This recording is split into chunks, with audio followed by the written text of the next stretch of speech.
so we'll be ready when they are. Important to note, which has been popping up, every now and then in these red-green decks, is Temple Garden. And Temple Garden is basically just a forest for the deck. They can also cast Boros Reckoner. I know sometimes people get a little confused about why that's in the deck. Steve, on the play here, leads off with a Rakdos Cackler. Yep, pretty good start for him. Any one drop is great, but the Cackler is one of the best. Yeah. One of the cooler things about this matchup is whether or not you draw shock lands versus basic lands in the early parts of the game, because those few life points actually matter on occasion. If you start off with Mountains and Rootbound Crag, that's much better than starting off. It's much worse than starting off with like Swamp into Dragon Skull Summon, which what we see here. So it's almost like Adam kind of won the play because he got to do 2 extra damage. Right, and now he'll crack in for 2 with his Diregraph. And trigger from the Exalted, so he's going to go down to 15. There we go. All right, no 2-drop though from Steve Kaufmann, no removal spell, a little odd. That means he's probably got a hand with Boros Reckoner, and it looks like that's about to come down here and hopefully shut down the team from Adam. Yep, another Crag, and here it comes. Yep. Unfortunately, Boros Reckoner is half white, so the Knight of Infamy is going to be able to crack through without a block from the Boros Reckoner. So Steve already down to 12 here. This looks like it's going to be a lightning-fast match. Yeah, and the 2 from the Shock Land, you can easily see how that is going to matter. I mean, even now, 3 from the Knight 4 times. Yep. And here comes Big Papa Jeroff. Gonna deal him 2 down to 10. Yeah, it's looking pretty good for Adam here. I mean, Steve could play a Hellrider here or something. If he has a couple of spells that maybe like a Lightning Mauler and another guy to give him haste, he can turn the tide.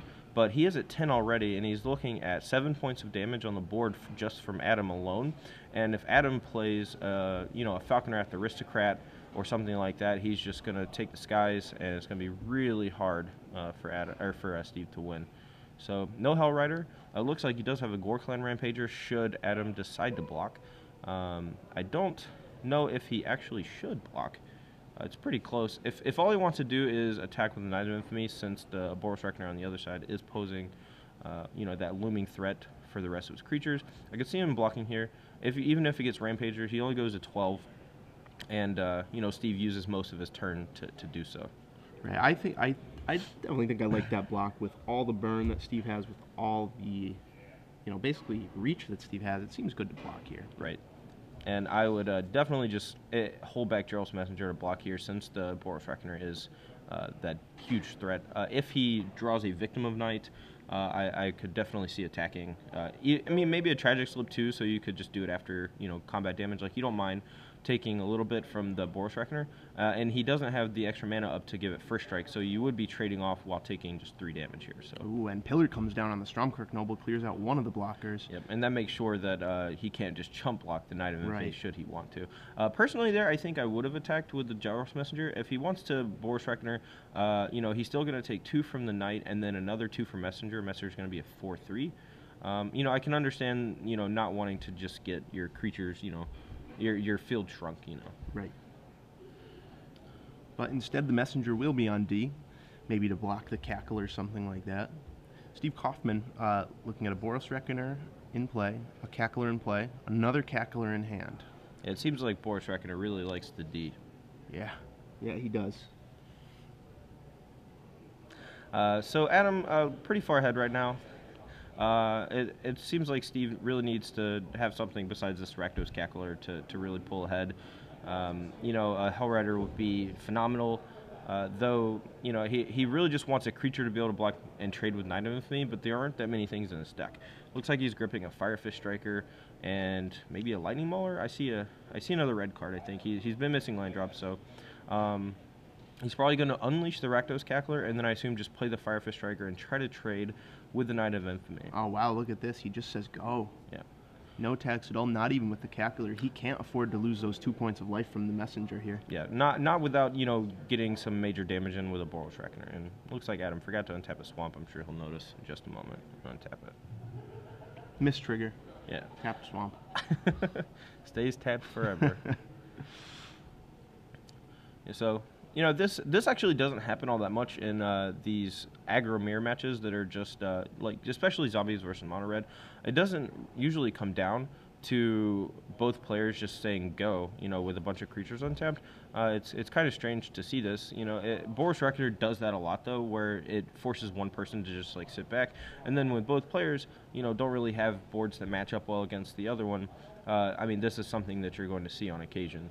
Right. Most of the time, though, when you're playing cards with Unleash, you're playing cards that can't block, such as like Gravecrawler, or things that come into play tapped, like Jarros Messenger. The blocking aspect of this just doesn't happen very often. So Right. Both these decks are pretty bad at blocking. yeah. So Steve opting out of the trade with the Boros Reckoner and being able to kill the Diregraph Ghoul. I don't know if I actually agree with that, but he would go down to 5. He knows that Adam doesn't have like Brimstone Volley or anything, so I feel like, since that Night of Infamy is kind of shutting him down, maybe he should have just went ahead and blocked and got rid of the Diregraph Ghoul. But I guess, he thought it was more important to make sure that he could like turn on Firefist Striker should he draw a removal spell or something like that. If he has a way to get rid of the Night of Infamy here and then turn all his guys sideways, make the Diregraph Ghoul not be able to block, Adam has to peel a haste creature or a burn spell, really to get the job done.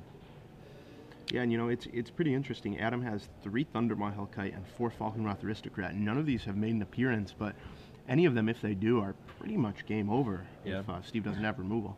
Yeah, Adam really close to the vest with his hand. We can't see anything. I would very much like to know what his last few cards are. It's probably a land and maybe a Tragic Slip or something, but I feel like if he had the Tragic Slip, he would have just drawn it or something. I don't know. Maybe it's just a pair of lands. I can't really think. It's possible it's like a Searing Spear, and he just is trying to get Steve down to a low enough life total where the spear will kill him, and he doesn't really want to use it on any of the other creatures, since Boros Reckoner is kind of a pain at the moment. Yeah, but what Adam really wants to draw here is a Thundermaw Hellkite. If he does, the game will be pretty much put away. Yeah, he would be able to attack with the Thundermaw Hellkite and the Messenger, and Steve at this point would have to block the Messenger, and it would deal the final 2 points of damage. But from what it looks like, Adam drew a black card, probably just a 1 or 2 drop creature. If it's another Jarros Messenger, then things are looking good. So thinking about attacking with this Messenger, doesn't want to just get it eaten by the Boros Reckoner for no extra gain. Yeah, I mean, he can't just give it first strike at this point, and so he's not even going to be able to get it off the table. Whereas earlier, if he had offered up the trade, he would have been able to get the Boros Reckoner off the table, which is possibly a mistake by Adam, but, I can understand that whole, Boros Reckoner stigma, where you do have ways in your deck to kill it that don't involve you getting 2 for 1, but you're not even really getting 2 for 1 because the Messenger still comes back, still domes your opponent for 2 life, and gets bigger. Right. It's kind of like what we were talking about yesterday, how everything in Magic now is kind of a 2 for 1. There are no more strict 1 for 1 decks that just 1 for 1 you a million times. Not so much. Right. Everything has value. Yeah, and that's one of the cool things I like about Standard right now, is that if your opponent gets a 2 for 1 on you, it's not the end of the world. Whereas like back in the day, you try to use a giant growth type effect on your creature and your opponent lightning bolts in response, like you're just dead. Right. Now it's we're back and forth with these like either 1 for 1 kind of removal spells on these creatures that generally gain 2 for 1s. But the way that you win the game is by this giant uncounterable or giant monster like a Thundermaw Hellkite, or even like Sphinx's Revelation from the control decks. And it's not really about 2 for 1s anymore. It's about 8 for 1s. Exactly. Even these super aggro decks have these powerful cards that are just worth any number of cards from your opponent. And but that's pretty cool. I think this is kind of an interesting development here. Steve looks like he is holding a Hellrider and a Mountain. And if he has Hellrider Mountain, he can keep the Messenger from blocking, I believe, or the Night of Infamy. I'm not sure which he would prefer. And the Hellrider will deal 4 damage, putting Adam to 8. A subsequent block on the Boar would still result in him taking 8 damage. So maybe I misread his hand. I thought that he had land Hellrider, and if he did, and Adam didn't have a removal spell, then that would be game. Well, it looks like he's taking the more conservative route here, thinking about just the Boar. Oh, no, he's got it. I think he's going for it. Wow. Yeah, he saw it. Oh, he passes the turn. I guess he's afraid of a removal spell. That would result in his death if he attacked and Adam had any removal spell. A Tragic Slip, a Victim of Night, a Searing Spear, any of those cards would have just ended the game for him, should he have, moved all in. But, he's at a low life total. I don't think that that's the right play. I think I would have just went for it and hoped my opponent didn't have anything because, you know, he's been playing pretty conservatively. He hasn't tried to kill creatures and attack for a lot of damage. Wow. So now he's attacking with the Gravecrawler with a trigger from Knight of Infamy, so it's going to be a 3 power. If Steve decides to block with a Boros Reckoner, he would lose the Boros Reckoner and probably just kill a Thrill Kill Assassin, which is not that great. So nice play by Adam, getting in 3 points while he could. Steve Kaufmann should be at 4, not 5. Yeah, I think so, unless we missed a point earlier in the game. There we go. Yeah, I mean, honestly, I thought that the window was last turn for Steve. I think now, with the Thrill Kill Assassin, he's got that extra blocker. He needs another haste creature or something, and at the very least, I think he probably should have attacked with the Boar last turn, although maybe the damage from the Geralt Messenger would have been too much for him to overcome. It looks like he's thinking about attacking this turn with it, but... Yeah, you know, every turn that he says go is a turn that Adam gets closer to Thundermaw, gets closer to Falkenwrath, another Geralf's Messenger, Searing Spear, any number of things. I think you're right. I think he should have just gone for it last turn. Well, he may have drawn a Searing Spear here, and this may be why he's attacking Adam, you know, for now. So he's going to use the Firefish Striker, keep the Knight of Infamy from blocking, more than likely. It's possible he'll make the Thrill Kill Assassin not be able to block, or the Messenger, so it doesn't deal him an extra 2 damage. Alright, so he's got 2 blockers. He's probably just going to put them in front of the Boar and the Hell Rider, killing the Hell Rider, obviously, with the Thrill Kill Assassin. Adam will take 5 damage down to 3, and if Steve Kaufmann has that Searing Spear, you know, he had it last turn on the board to just kill him, so he's basically running into the same plight now that he would have ran into last turn, where he's just going to lose to a removal spell. I don't really understand the wanting to wait an extra turn. I can understand not wanting to, you know, risk yourself, but then, you know, the next turn you're just in the exact same position and you just have to go for it again. But you've given Adam another draw step and, you know, another chance to kill you already. Exactly. Adam is not going to tap out unless it's for a spell that kills you, if you're Steve Kaufmann here. Yeah. We definitely know that the card Steve drew was not Pillar of Flame. I think he would have exiled the Geralt's Messenger immediately, and then that would have made his attack lethal as well.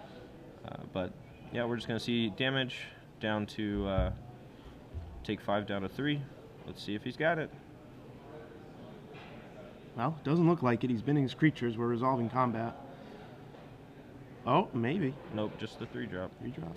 Another Boros Reckoner. Okay. That ain't bad. He can block the Gravecrawler if he attacks with both and not die. However, if he does block the Messenger, actually no, the trigger from Boros Reckoner should resolve before the trigger from Geralt's Messenger. But any haste creature, any removal spell from Adam should be game over. So these guys just throwing blows back and forth. Yeah, you know, it would really shock me if Adam has bricked this many turns in a row on something like a Searing Spear, Pillar of Flame, a haste creature, Geralf's Messenger, anything. Yeah, and this is really tilting me because I can't see any of the cards in Adam's hand. He's got 3 cards in hand, so apparently he just drew a Swamp. So, yep. So Steve makes the correct block here, taking 3 from a Messenger to try not to die. Giving First Strike out, although does not seem correct because, all right, well, looks like that's the game. The First Strike didn't end up mattering, but he could have dealt 2 points of damage to Adam with the Boros Reckoner's ability should he just let damage resolve. Right. All right, so that's 1-0 to start it off for Steve Kaufmann. You know, I think that there was that one turn where he should have just Alpha Striked, and he gave Adam 2 more draw steps, basically by not doing it right then. Probably a mistake, but I can definitely understand. Looks like it's trivia time. Woohoo! Trivia I love time. trivia time. What's the question? Do you know the question? I sure do. So well, I wonder if I know the answer. if you guys don't know, we give away 3 months of Star City Games Premium in the top 8, which we already gave away. 6 months in this round, and in the finals, if you keep watching, we're going to give away a full year of Star City Premium. A whole year? An entire You're year. just giving it away for free. Well, I'm not giving it away. It's really more Pete that's giving it away. Okay, sure. You know. He's such a nice guy. Puts on this whole show for us, gives us a job. You know, No complaints. good man. So anyways, what's the question? this question, there are 2 Star City events next weekend. What I'm looking for is either one. One is a classic in my hometown, which extra points if you guess that one. But the bigger one Is that like Alaska? I can't say. I can't give away the answer. It might be in the Northeast. So one's a classic. There's no clues. One's a classic in the Northeast. The other one is a full open weekend with Standard and Legacy, and that one is in your neck of the woods. Well, we've already, talked about me being from Alabama, and you just lied. Well, 'Cause it's not in Alabama. Up in the Northeast, the states are a little smaller. I'm close to like 5 states. It takes me 4 hours to drive one state over. It takes you like one. Exactly. 1 hour gets me to like 3 different states. Yeah. So It's ridiculous. we're looking for either the Classic in my hometown or the Open that's in the Southeast. And if you do want to win that 6 months of premium, make sure that you put SCG Premium hashtag and tweet at SCG Premium hashtag. Exactly. That's the only thing you really need. Right. You don't need to put SCG Live. You don't need to put anything else. Just make sure you have this hashtag SCG Premium with the answer, and you might win yourself 6 months of premium. Exactly. You don't have to be the first one to tweet it in. You don't have to be the last one to tweet it in. It's going to be chosen at random from everyone who tweets it in. So make sure you get it in before this top 4 match is over. Yep. And you could win. Well, that could be the next 5 minutes, so Yeah. you better hurry. All right, so just a quick update on the other match. Tyler Phelps is up a game against Robert Rush, I believe. That's the Jund matchup versus the Bant Hexproof. Yeah, which really surprised us. We thought that Rob had a great matchup in game 1. Right, but that's one of the problems with Bant Hexproof is sometimes your draw just doesn't really pan out. You don't have any control over it. A lot of your cards don't necessarily work together. You could draw all creatures, no enchantments, or vice versa, or just mulligan to Oblivion. Exactly. I mean, you open these hands, it's like Geist, Stalker, 1 enchantment, and then all lands. You keep it. Your enchantment gets killed. You don't draw anymore. That's game. Yep. So let's go and take a look at the sideboards for Steve and Adam and figure out exactly what we think they're going to do. So from Steve Kaufmann's side, I really like Mark and Muni in these aggro matchups. If there's a point where you can steal, a Falconwrath Aristocrat, your opponent either has the option to sacrifice it to make sure you don't attack him with it before you sacrifice it, or you can maybe steal their Thunderwell Hellkite and deal them 6 damage, but normally you're just going to take something like a Drell's Messenger. Yep, and that is oftentimes good enough. Yeah. On the other side of the board, what does Adam have? Adam has, let's see, a couple Dreadbores, maybe Gloom Surgeon. That seems like that might be something they could bring in. Dreadbore is like an okay removal spell. It's a little slow, but there are a reasonable number of creatures from Steve Kaufmann that Adam really needs to kill. The main one being Boros Reckoner, because once he gets that out of the way, it's going to be smooth sailing. Bonfire of the Damned, I don't think he can really afford to bring in. Cremate doesn't do anything, and Sever the Bloodline is very, very slow. From Steve's side, other than the Mark of Mutiny, I don't think he really wants to bring in anything else. There's a small argument for a Volcanic Strength because Adam does have 4 mountains. It's not a very good argument, but Alright, so looks like our players are drawing their hands for Game 2. Let's see if anybody decides to take a trip to Paris. Well, it looks like Adam's keeping. Alright, looks like we both got 7 Cartel. Should be a pretty Beautiful. fair game. Hey, there's the mountain from him. Yep, there. that would make that Volcanic Strength look mighty fine. I have to compliment Steve Kaufmann on these classy Odyssey mountains. Yeah, those look nice. That was actually one of my favorite pictures back in the day, and I remember specifically trying to get 20 to 24 of the same, basic land whenever I would play a monocolored deck, and I did play Goblins a lot around that time period, and I would always try to make sure that I got the coolest picture. And the one with snow on the mountain, it's pretty sweet. It is. Gotta admit, I like that picture a lot. You don't see those mana bases too much anymore. 24 mountain. Yeah. Well, this one's only like special. 20 or 22 or something. Yeah. So, and he also has a bunch of dual lands. So you do see the 20 mountains every now and then. So some, especially on Magic Online. But Right. Little Sandy Dog special. yeah. So Steve Kaufmann doesn't have a 3rd land drop, but his hand looks like it's full of gas, even though Adam looks like he's got a smooth draw, but he's playing a Naked Falconwrath Aristocrat here, and it looks like it's just going to get Pillar Flay from Steve Kaufmann. Right. The Pillar took out Adam's first play, which was the Knight of Infamy. Which was pretty bad for him last game since his Boros Reckoners were getting stifled by it. Right. And it looks like Pillar's going to take out this one. Steve Kaufmann has no shortage of removal this game. The question is, does Adam have any follow-up play? His opening was really lackluster. Right. Maybe that means he has a Hellkite. So this is actually pretty interesting. So Steve, instead of since he didn't have a 2-drop to play and he did draw the land, Steve actually opted to Searing Spear the messenger, and or, I'm sorry, the aristocrat, and saving the pillar flame for the Jarl's messenger should have come down later in the game. Yeah. But the second naked Falconwrath aristocrat from Adam is probably going to hit this pillar flame.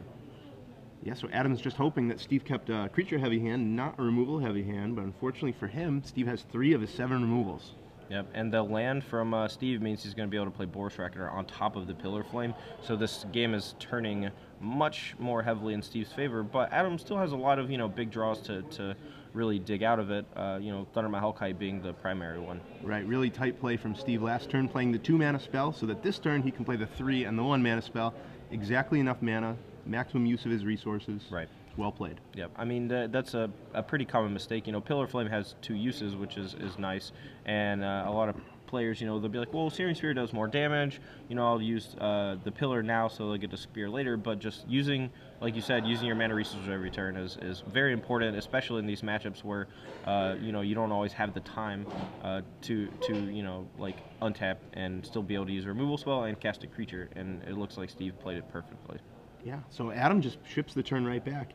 If he doesn't have something like Victim of Night Tragic slip here, this game's going to be over for him really quickly. He really needs something, and honestly, if he doesn't have anything, he's just dead. And he needs 2 things really to take control of the game. Steve doesn't have a green source for the Blood Rush on his Gorkon Rampager or his Flinthoof Boar. Oh, but he looks like he drew a Temple Garden, so he's contemplating...